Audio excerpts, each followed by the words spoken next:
योगी महाराज, गर्मी बहुत तेज आ गई है, घर में अब तो ठंडक ही नहीं है। अच्छा है जो हमारे गांव के बाहर ये बरगद का पेड़ है, यहाँ आकर बड़ा सुकून मिलता है और वक्त भी कट जाता है आसानी से बातें सातें करके।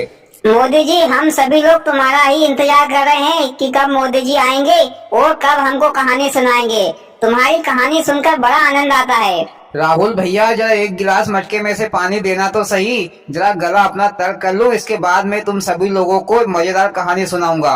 हाँ क्यों नहीं मोदी जी, ये लो पानी पियो और एक मजेदार कहानी सुना दो। हाँ तो भैया हो, एक पुराने समय की बात है। एक गांव था, तो कोई नहीं रहता था क्या उस गांव में? योगी जी, रहने को तो बहुत सारे लोग रहते थे, पर नाम लूंगा ना, को चतुर था इसलिए सभी गए थे। उसके घर में दो ही जन थे, एक चतुरी और उसकी पत्नी। चतुरी काम वाम का बड़ा आलसी आदमी था, वो अपना गुजारा अपनी चालाकी से ही करता था। एक दिन चतुरी ने सोचा कि गांव में ज्यादा कमाई नहीं हो सकती, क्यों नहीं मैं शहर जाकर थोड़ी कमाई करके ले आऊं। तो चतुरी ने अपनी पत्नी से विचार किया और कमाई करने के लिए शहर चला गया। शहर में 2-4 महीने काम किया और अपनी चालाकी से अच्छी खासी रकम कमा ली। मोदी जी, कितनी कमाई की होगी चतुरी ने? ओबीसी जी, क्या तुमको उधारी लेना है जो पूछ रहे हो कि कितनी कमाई की होगी? हाँ मोदी जी, कमाई करने के बाद क्या हुआ? कमाई करने के बाद चतुरी वापस अपने गांव लौट रहा था, पर रास्ते में एक घना जंगल पड़ता था और जंगल में डाकुओं का डर भी रहता था। तो चतुरी ने एक तरकीब लगाई।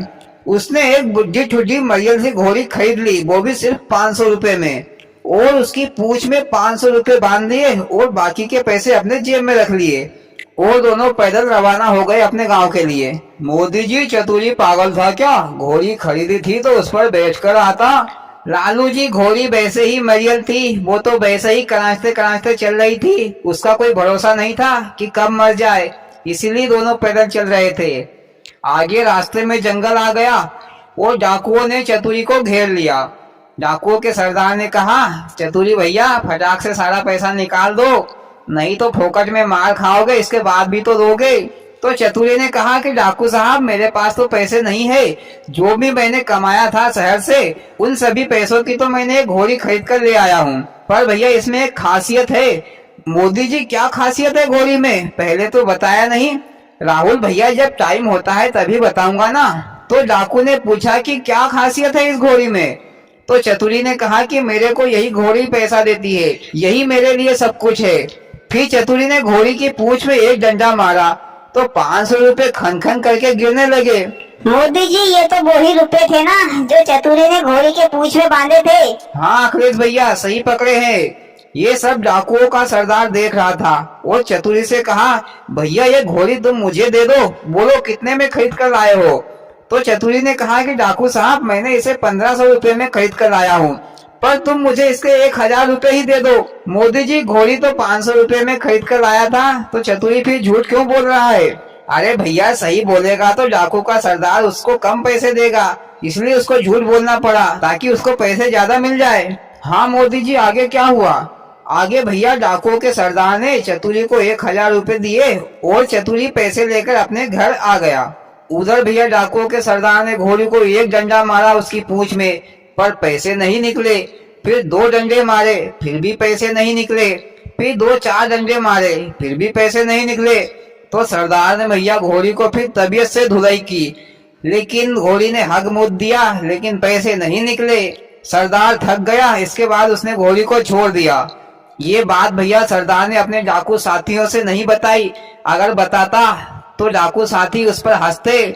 इधर भैया, घोड़ी को डाकू के सरदार ने छोड़ दिया तो दूसरे साथी ने देख लिया, तो उसने घोड़ी को एक झाड़ के आड़े में ले गया और उसकी पूंछ में 2-4 डंडे मारे, पर पैसे नहीं निकले। तो उसने भी फिर तबीयत से मारा, फिर भी पैसे नहीं निकले। उसके बाद उसने भी घोड़ी को छोड़ दिया। फिर तीसरे ने देख लिया, तो उसने भैया घोड़ी को झाड़ के आड़े में ले गया और उसको मारा, पर पैसे नहीं निकले। तो ऐसे करके भैया 2-4 लोगों ने घोड़ी को खूब मारा। अरे मोदी जी, डाकू लोग क्या बुड़बक थे क्या, जो बेचारी बुढ़ी टुड्डी घोड़ी को लठ की मार रहे हैं पैसे के लालच के चक्कर में? अरे बेचारी घोड़ी ऐसे में मर जाएगी। लालू जी, मर क्या जाएगी, घोड़ी तो मर गई। 5-6 लोगों ने बेचारी घोड़ी को तबीयत से मारा, तो बेचारी बुढ़ी टुड्डी तो पहले से ही थी, कहाँ तक दम पकड़ेगी, बेचारी मर गई। मोदी जी, क्या फिर सरदार का पैसा डूब गया क्या? नहीं ओबीसी जी, सरदार ने फिर सोचा कि चतुरी के घर जाकर ही पैसा लेकर आया जाए। दूसरे दिन सरदार ने भैया पूरी गैंग के साथ चतुरी के घर गया। इधर चतुरी भी बड़ा चतुर था, उसने पहले से ही प्लानिंग बना ली थी। मोदी जी क्या प्लानिंग बनाई थी? अखिलेश भैया, चतुरी ने प्लानिंग बनाई थी कि उसने खरगोश पकड़ लाया था जंगल से। तो उसने अपनी पत्नी से कहा, जब डाकू आए मेरे को मारने के लिए, तब तो इस खरगोश को मेरे को बुलवाने के लिए भेज देना और मैं इस खरगोश को लेकर वापस आऊंगा, बाकी मैं सब संभाल लूंगा। इधर भैया डाकुओं का सरदार अपनी पूरी गैंग लेकर चतुरी के घर आ गया और जोर से आवाज लगाई, अरे चतुरी बाहर निकल, किधर गया? तो भैया चतुरी के घर से उसकी पत्नी बाहर निकली और कहा, भैया वो तो शहर गए हैं, पर तुम चिंता मत करो, मैं अभी बुलवा देती हूँ। फिर चतुरी की पत्नी ने उसी खरगोश को बाहर छोड़ते हुए कहा, जाओ जल्दी चतुरी को लेकर आओ। खरगोश घर के बाहर निकला और उधर से उसी खरगोश को लेकर चतुरी झट से घर आ गया और बोला, डाकू साहब क्या बात है, बहुत गुस्से में हो? डाकुओं के सरदार ने कहा कि भैया तुम कहाँ गए थे? चतुरी ने कहा कि मैं तो शहर गया था, पर घर से बुलावा आया था, तो इस खरगोश ने मुझे कुछ ही मिनटों में शहर से घर लेकर आ गया। तो सरदार ने कहा कि क्या ये खरगोश चमत्कारी है? सरदार, मैं आपसे झूठ क्यों बोलूं? आपने खुद ही अपनी आंखों से देखा है, फिर भी मुझसे पूछ रहे हो? तो सरदार ने कहा कि ये खरगोश मुझे दे दो, हम भी हमारी पत्नियों से दूर रहते हैं, तो रात में उन्हें अपने पास बुला लेंगे और सुबह घर वापस छोड़ देंगे। बोलो इसकी क्या कीमत लोगे? तो चतुरी ने कहा, डाकू साहब वैसे तो ये बेचने लायक नहीं है, पर तुम जिद कर रहे हो तो एक काम करो, 5,000 रुपए दे दो। सरदार ने चतुरी को 5,000 रुपए दिए और खरगोश को लेकर जंगल वापस चला गया। इधर शाम हो गई। डाकुओं के सरदार ने खरगोश से कहा कि भैया जाओ हमारी पत्नी को यहाँ बुलाकर ले आओ, और ऐसा कह के खरगोश को छोड़ दिया। खरगोश तो भैया जंगल में भाग गया। इधर सरदार इंतजार करता ही रहा। रात भर सरदार सोया नहीं। दिन निकली आया पर खरगोश नहीं आया और न ही उसकी पत्नी आई। मोदी जी, डाकू का सरदार तो चिरकुट निकला। अखिलेश भैया, चिरकुट नहीं बुड़बक निकला। चिरकुट तो वो होता है जो एक बार चूतिया बने, पर सरदार तो बार बार चूतिया बन रहा था। वो जो बार बार चूतिया बने उसे बुड़बक कहते हैं। हाँ मोदी जी, फिर आगे क्या हुआ? आगे भैया लालू जी दूसरे दिन फिर सरदार चतुरी के घर आया अपनी पूरी गैंग के साथ। चतुरी अपने घर के बाहर ही बैठा था, पोहे जलेबी खा रहा था। मोदी जी, चतुरी तो सरदार के पैसों से पोहे जलेबी खाता होगा। हाँ अखिलेश, सही कहा तुमने। फिर इधर भैया सरदार ने चतुरी से कहा कि चतुरी भैया, मेरे पूरे पैसे ब्याज लगाकर पूरे वापस कर दो, नहीं तो मैं तुम्हें यही मार दूंगा। चतुरी ने अपनी पत्नी से कहा कि भाग्यवान, डाकू साहब के पैसे वापस दे दो, वो भी ब्याज सहित तेल लगा के। तो चतुरी की पत्नी ने कहा कि डाकुओं के पैसे के तो तुम पोहे जलेबी खा रहे हो और घर में टीवी और फ्रिज लेकर आ गए हो, तो मैं कहाँ से लाकर दूं पैसा? तो चतुरी को गुस्सा आ गई। तो चतुरी ने एक लट्ठ उठाया और अपनी पत्नी को 4-6 लट्ठ मचका दिए। मोदी जी, वो तो मर गई होगी। अरे भैया जरा सुनो तो सही। पत्नी को जगह जगह से खून निकलने लगा और वह बेहोश होकर जमीन पर गिर गई। तो डाकुओं के सरदार ने कहा, चतुरी तुमने तो अपनी पत्नी को मार डाला। तो चतुरी ने कहा कि डाकू साहब, ये तो हमारा रोज का काम है, इसे मैं अभी ठीक कर देता हूँ। फिर चतुरी अपने घर के अंदर गया और घर के अंदर से ढोलक लेकर बाहर आया और ढोलक बजाने लगा। तो चतुरी की पत्नी ढोलक की आवाज सुनकर उठकर खड़ी हो गई। मोदी जी, वो खून कहाँ गया जो निकला था चतुरी की पत्नी को? भैया ये चतुरी की प्लानिंग थी, वो खून नहीं था बल्कि रंग था। ये सब देखकर सरदार ने सोचा कि मेरी पत्नी भी मेरे पर खूब गुस्सा होती है, तो उसको सबक सिखाने का यह सही तरीका है। ये सोचकर सरदार ने फिर चतुरी से कहा कि भैया ये ढोलक मेरे को दे दो, इसके मैं पैसे दे देता हूँ, बोलो कितने पैसे दे दूं? तो चतुरी ने कहा, डाकू साहब तुम्हारी मर्जी हो उतना पैसा दे दो। तो सरदार ने चतुरी को शर्म साटे 10,000 रुपए दे दिए और ढोलक लेकर जंगल आ गया। और शाम हो गई। शाम होते ही डाकू का सरदार अपनी पत्नी से मिलने के लिए घर पर गया। तो उसकी पत्नी उस पर चिल्लाने लगी कि दिन भर लुटामारी करते हो, गुंडागर्दी करते हो। सरदार को गुस्सा आ गई। तो सरदार ने भैया एक लट्ठ उठाया और 10-20 लट्ठ जम के मचका डाले। बेचारी पत्नी चिटपुट हो गई। फिर भैया सरदार ने ढोलक बजाना चालू किया। पहले ढोलक धीरे धीरे बजाई, फिर भी उसकी पत्नी नहीं उठी। तो फिर सरदार ने थोड़ी तेज बजाई, फिर भी नहीं उठी। तो जम के तेज बजाई, फिर भी नहीं उठी। तो सरदार को फिर गुस्सा आ गई। तो सरदार ने एक लट्ठू उठाया और ढोलक के दोनों ढक्कन में दे मारे। वो ढोलक के दोनों ढक्कन फोड़ फाड़ डाले, पर पत्नी फिर भी नहीं उठी। मोदी जी वो तो मर गई होगी तो कहाँ से उठेगी? 10-20 लठ मारा है उसको, फिर समझ में भी आ गया होगा उसको कि चतुरी ने उसको फिर से बेवकूफ बना दिया है। हाँ अखिलेश, यही सोचा सरदार ने।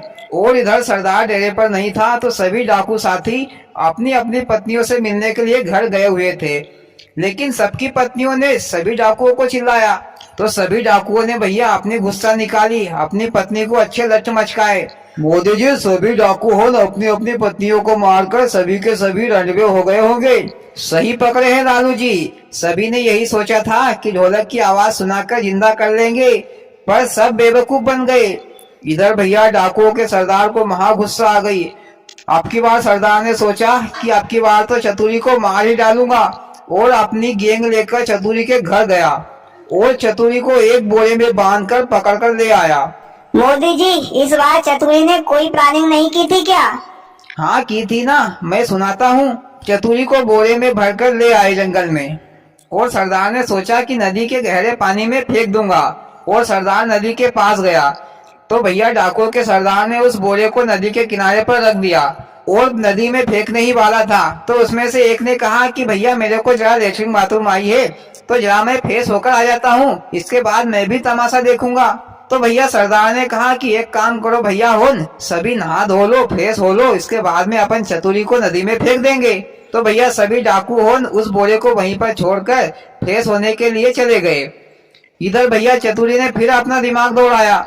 वह बोरे में से बोल रहा था कि मेरे को नहीं करनी है, नहीं करनी है, ऐसा वह कहने लगा। और उसकी किस्मत से एक आदमी अपनी 20-25 भैंस वहीं पर चला रहा था। तो उसने बोरे में से आवाज सुनी तो वह बोरे के पास आ गया और बोला कि भैया क्या नहीं करनी है। तो चतुरी ने कहा कि भैया राजा के कर्मचारी मेरे को राजा की लड़की से शादी करने के लिए बोरे में बांधकर ले जा रहे हैं, पर लड़की थोड़ी सी तोतली है तो मेरे को उससे शादी नहीं करनी है, पर वो दहेज तो खूब देंगे, आधा राज्य नाम पर करने को भी तैयार है, पर भैया तोतली लड़की से मैं क्यों शादी करूं। इधर भैया उस आदमी ने सोचा कि ये तो पागल लगता है, लक्ष्मी घर पर आ रही है और ये बाहर भगा रहा है। तो भैया उस आदमी ने कहा कि भैया अभी मेरी शादी नहीं हुई है तो मैं कर लेता हूँ। तो चतुरी ने कहा कि ठीक है भैया, तुम एक काम करो, तुम इस बोरे में आ जाओ और मेरे को इस बोरे से बाहर निकाल दो। तो भैया उस आदमी ने बोरे का मुंह खोला और वो खुद बोरे के अंदर घुस गया, वो चतुरी को बाहर निकाल दिया। वो चतुरी भैया उस आदमी की जो 20-25 भैंस थी उसको लेकर चल दिया। इधर भैया डाकू सभी नहा धो के फ्रेश होकर बोरे के पास आ गए और भैया डाकुओं के सरदार ने पूछा चतुरी से कि आप करेगा कि नहीं। तो बोरे में से आवाज आई कि हाँ करूंगा, वो तो शादी करने की बोल रहा था। इधर भैया सरदार को गुस्सा आ गई तो उसने जम के लात मारी बोरे में और भैया बोरे को नदी में फेंक दिया। और भैया इधर वो आदमी फोकट में ही मर गया लालच के चक्कर में। और फिर सभी डाकू लोगों वहां से चल दिए। तो आगे चले तो उन्होंने क्या देखा कि चतुरी भैया भैंस चरा रहा है। तो सभी डाकू लोगों चतुरी के पास गए और बोले हमने तो तुमको अभी अभी नदी में डुबोकर मार दिया है, पर तुम यहाँ पर भैंस चरा रहे हो। तो चतुरी ने कहा कि डाकू साहब तुमने बहुत कंजूसी दिखाई पानी में फेंकने में। जहाँ पर तुमने मेरे को फेंका था वहाँ पर बहुत कम पानी था, तो मेरे को 20-25 भैंस ही मिली है। ज्यादा गहरे पानी में फेंकते तो मेरे को हीरे जवाहरात मिलते। मैं तुमसे नाराज हूँ इसी बात पे।